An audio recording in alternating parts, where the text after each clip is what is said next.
Okay, so let's close out this chapter, which is longish compared to some of the ones we have already gone through. Here is something that's kind of a circular argument for climate action, which includes geoengineering here. This is from the Harvard group that is a big that are big proponents of solar engineering or radiation management, as it's called. So let's say we have the desire for improved well-being, which requires us to do conservation.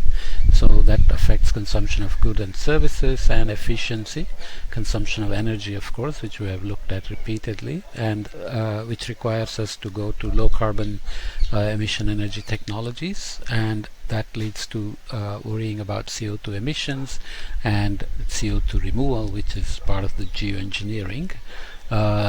Then we worry about what CO2 remains in the atmosphere, and then leads to solar geoengineering. Climate change is the result, and we have adaptation, mitigation, and impacts on human health and other ecosystems, other species, and so on, bringing us back to desired for improved well-being.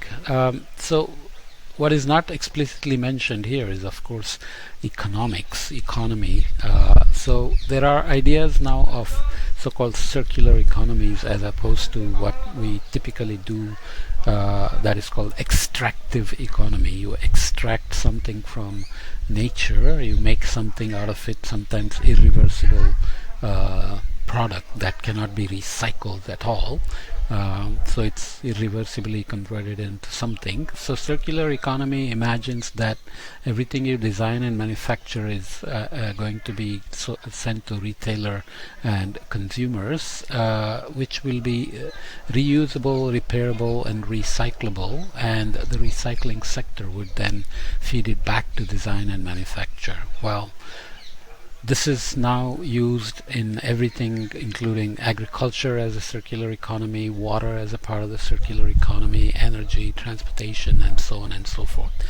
Idea is good, and it's always good to keep these things in mind and make them happen, but it's a long way to go. There is the other idea emerging called the donut economy, basically because it's depicted as a donut with the hole in the middle.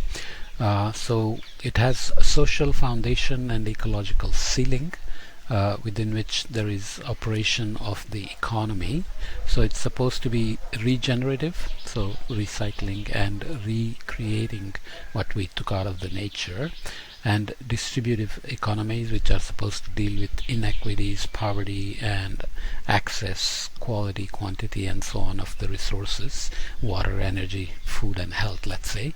And if you go into the donut hole, you're going to have a shortfall, and if you go outside the ecological ceiling, you're going to overshoot everything like ozone layer, climate change, ocean acidification, chemical pollution, nitrogen phosphorus loading, freshwater withdrawals, land conversion, biodiversity loss, air pollution, and so on. All of these have impacts for health, as we have seen, right?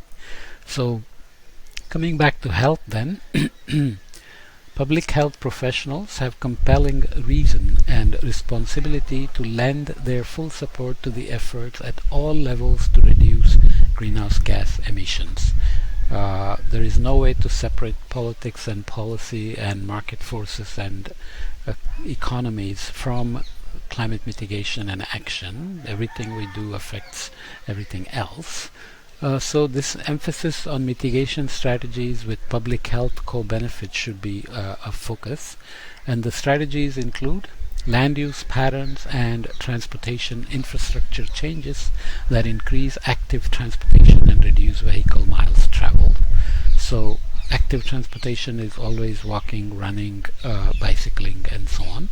Local sustainable food systems and agricultural practices, and reduced meat consumption in developed countries. Increased energy efficiency in appliances, buildings, and motorized vehicles.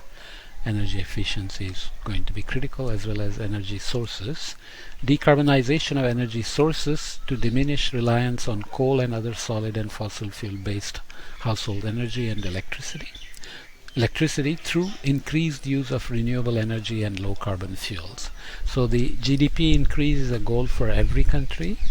So energy intensity of the GDP is going to be important, and carbon intensity of the energy is going to be important. Family planning and women's education and economic development to stabilize and slow population growth. Women's education has consistently proven to be the best contraception.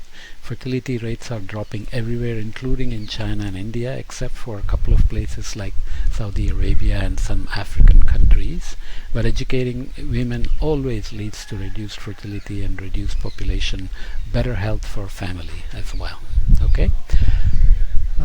Consumption contraction and convergence to reduce per capita consumption that contributes to greenhouse gas emissions in wealthy nations, while permitting those in poor nations to increase consumption to an established maximum, thus promoting global equity while addressing climate change.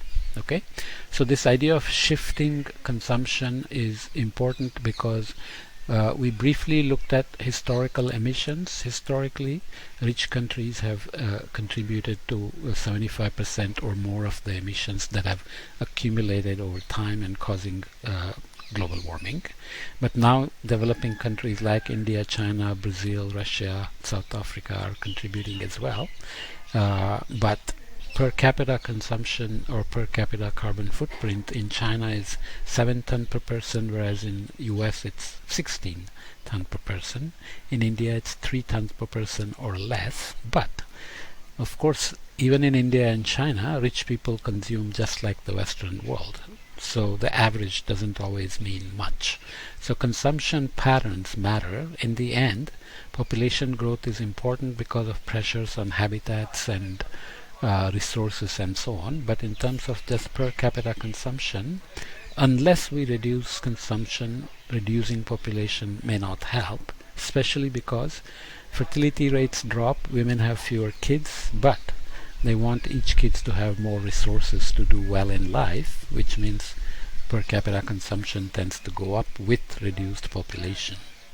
So climate mitigation is the main focus of this chapter, but it's complicated with all these things on how consumption patterns work, how population reduction may not actually reduce overall consumption.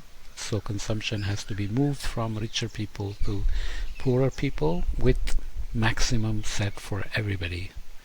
How do you do it? That's not always an easy question to answer, but obviously there are global governance issues and local governance issues, and IPCC Paris Agreement are kind of global level frameworks within which mitigation has to happen. And we have to come back to health co-benefits to say how will everything we do, including reducing consumption, affect health, especially in terms of co-benefits for health. Okay, that's where we will leave this chapter on mitigation and health co-benefits.